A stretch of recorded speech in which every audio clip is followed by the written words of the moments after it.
నమస్తే, నేను మీ Pamarao. Welcome to PRTV Telangana. So ప్రస్తుతం ఒక అర్జెంట్ వీడియో చేయాల్సిన అవసరం వచ్చింది. కానీ మనకు ఇప్పుడు ప్రస్తుతం స్టూడియో తీసుకున్నాం, కానీ ఇంకా కొన్ని పరికరాలు రాలే కాబట్టి దాని వర్క్ నడుస్తూ ఉంది. సో అర్జెంట్గా వీడియో చేస్తున్నాను. అయితే ఒక వారం 10 రోజుల నుంచి లగచర్ల ఘటన తెరపైకి వస్తూ ఉన్నది. అది ఏ విషయం అంటే, రేవంత్ రెడ్డి నియోజకవర్గం ఏదైతే కొడంగల్ ఏదైతే ఉందో, ఆ కొడంగల్లో ఫార్మాసిటీ గురించి అని అక్కడ ఉన్న రైతులు ఎవరైతే ఎస్టీ రైతులు ఉన్నారో, ఆ రైతుల దగ్గర నుంచి భూములు గుంజుకుంటున్నారు, భూసేకరణ చేస్తూ ఉన్నారు. యాక్చువల్లీ భూసేకరణ కాదు, భూములు గుంజుకుంటూ ఉన్నారు దౌర్జన్యంగా. అయితే మా భూములు గుంజుకోవద్దు అని ముర్రో మొత్తం ఉంటా అంటే, వాళ్ళ మీద రౌడీజం చేసుకుంటా, గుండాయిజం చేసుకుంటా రేవంత్ రెడ్డి వాళ్ళ తమ్ముడు, రేవంత్ రెడ్డి వాళ్ళ అన్న తిరుపతి రెడ్డి ఒక 200 మందితోని ఆ పబ్లిక్ మీద పోతాడు. అయితే ఆ ఫార్మాసిటీ ఎందుకు పెట్టాల్సి వస్తుంది?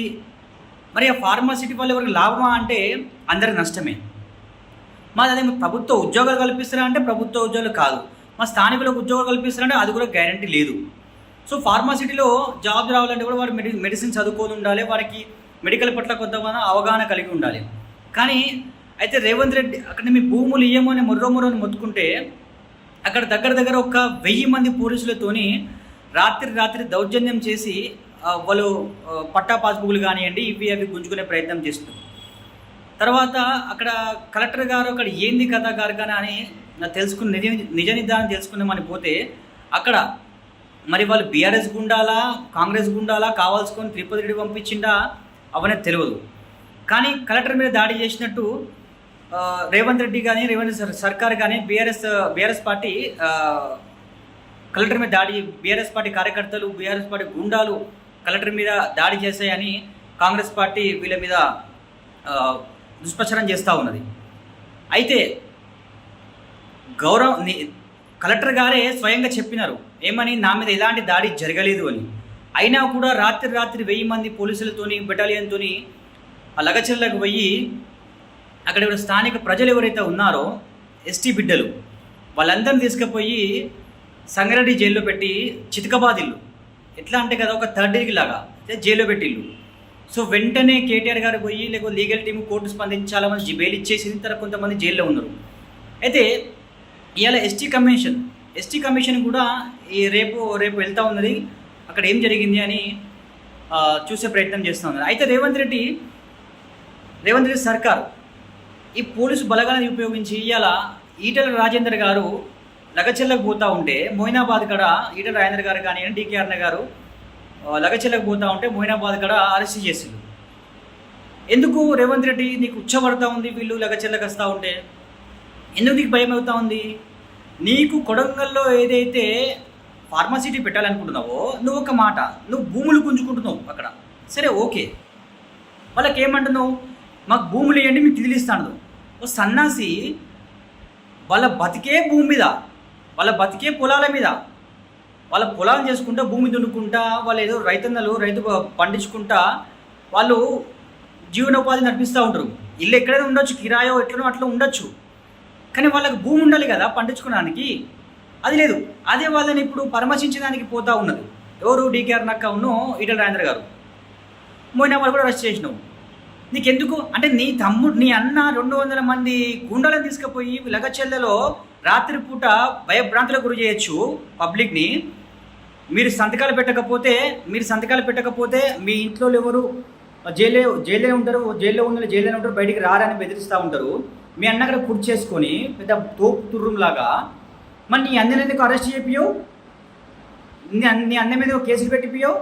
ఏం తిరుపతి రెడ్డి అంత పెద్ద కూటు మొగ్గును పోయినావా నువ్వు? 200 మంది కేజీఎఫ్ డాన్ అనుకుంటున్నావా? కేజీఎఫ్ హీరో అనుకుంటున్నావా? ఏం రాయలసీమ ఫ్యాక్చరింగ్ చూపెడతా అనుకుంటున్నావా? ఇక్కడ నువ్వు మరో రాయలసీమ చేద్దాం అనుకుంటున్నావా?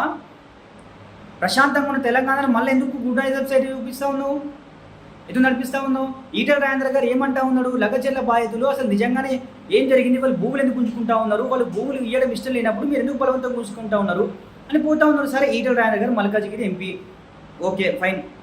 మరి డీకే అరుణ మహబూబ్ నగర్ ఎంపీయే కదా, అది నీ నియోజకవర్గం మహబూబ్ నగర్ కిందకి వేస్తుంది కదా. మరి అరుణాకర్కి ఎందుకు భయపడుతున్నావు? అరుణాకర్ ఎందుకు హౌస్ అరెస్ట్ చేపిస్తూ ఉన్నావు? వాళ్ళు ఏమడుగుతున్నారు? వాళ్ళు పరామర్శించడానికి పోతూ ఉన్నారు.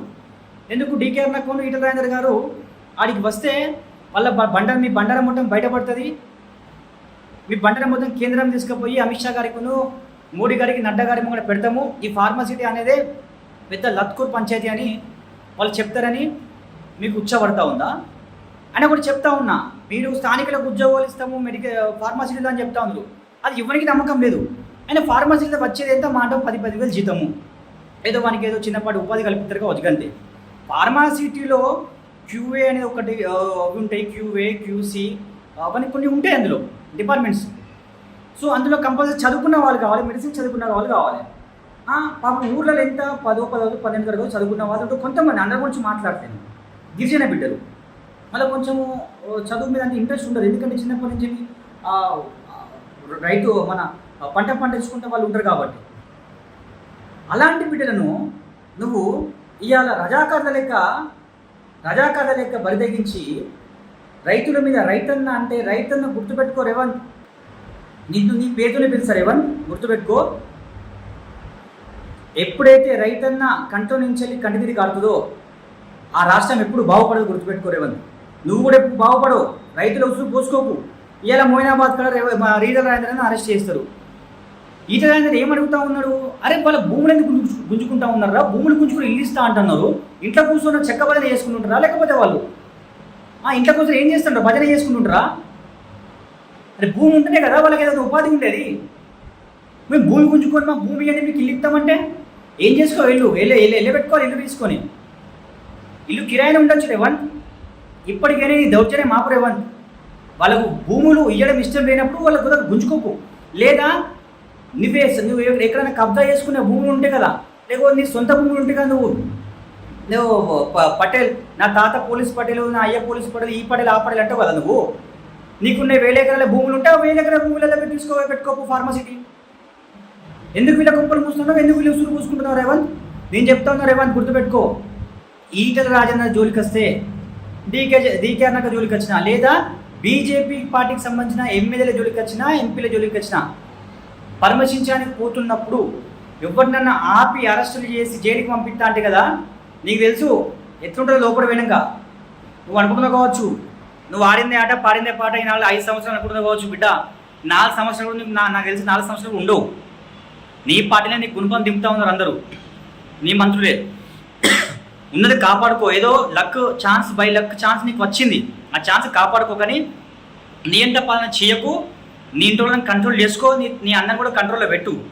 లేదా మరో తెలంగాణ అంటేనే ఈటల రాజేందర్ గారు అంటేనే ఒక తెలంగాణ ఉద్యమకారుడు. ఆయనకి కొట్లాటలు ఏం కొత్త కాదే, నాకు కొట్లాటలు ఏం కొత్త కాదు. నీ దగ్గర సబ్జెక్ట్ లేదు నీ దగ్గర. ఈటల రాజేందర్ దగ్గర సబ్జెక్టును మాట్లాడతాడు ఎక్కడికైనా పోవాలంటే, అర్థమవుతుందా? ఈటల రాజేందర్ అన్న సబ్జెక్టును మాట్లాడు. తెలంగాణ ఉద్యమాన్ని దగ్గర ఉండి నడిపించినాడు. ఆయనకి కేసులు పోలీసు అరెస్టులపై కొత్త కాదు, గుర్తుపెట్టుకో. నువ్వు పిచ్చి పనులు మానుకో. ఈటల రాజేందర్ మీద ఈగ వాళ్ళనా, బీజేపీ కార్యకర్తల మీద ఈగ వాళ్ళనా, బీజేపీ నాయకుల మీద వీళ్ళ ఈగ వాళ్ళనా కూడా నీ పథకం స్టార్ట్ చేసుకున్నట్టే. ఇంకోటి తిరుపతి రెడ్డి, నీకు కూడా చెప్తా ఉన్నా, స్ట్రీట్ వార్నింగ్ ఇస్తా ఉన్నా. నువ్వు 100 మంది 200 మందిని వేసుకుపోయినంత మాత్రాన నీ అధికారం ఉన్నది కావచ్చు, పోలీసుని ఉడకం చేస్తుంది కావచ్చు, కానీ అధికారం ఉన్నది కానీ నువ్వు పిచ్చి తమాషా చేసినావు అనుకో, ఆఫ్టర్ 4 years కదా, ఇక నీ జస్ట్ ఊహించుకో, జస్ట్ ఇమాజిన్ అదే ఈటల రాజేందర్ అన్న కనుక సీఎం సీట్ మీద కూర్చున్నాను అనుకో, మీ పరుపులు ఎట్లా చినుకుతాయో చూపిస్తాడు కదా.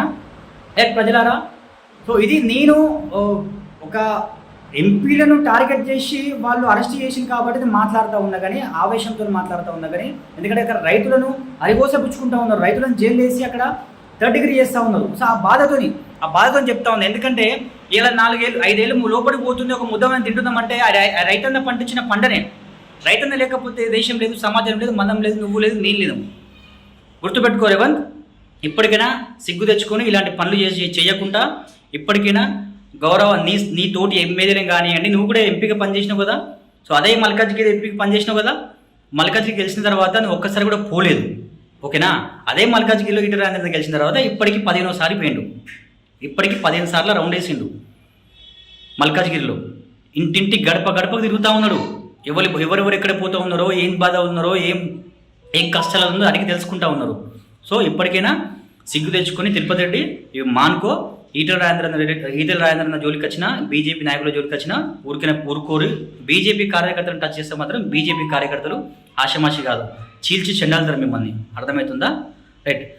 ఇది ప్రజలారా చూస్తుండండి. దయచేసి ప్లీజ్ సబ్స్క్రైబ్ చేసుకొని వాళ్ళు మన ఛానల్ PRTV తెలంగాణ నుంచి సబ్స్క్రైబ్ చేసుకోండి. చూస్తుండండి PRTV తెలంగాణ. నేను మీ పామరఘు. Thank you.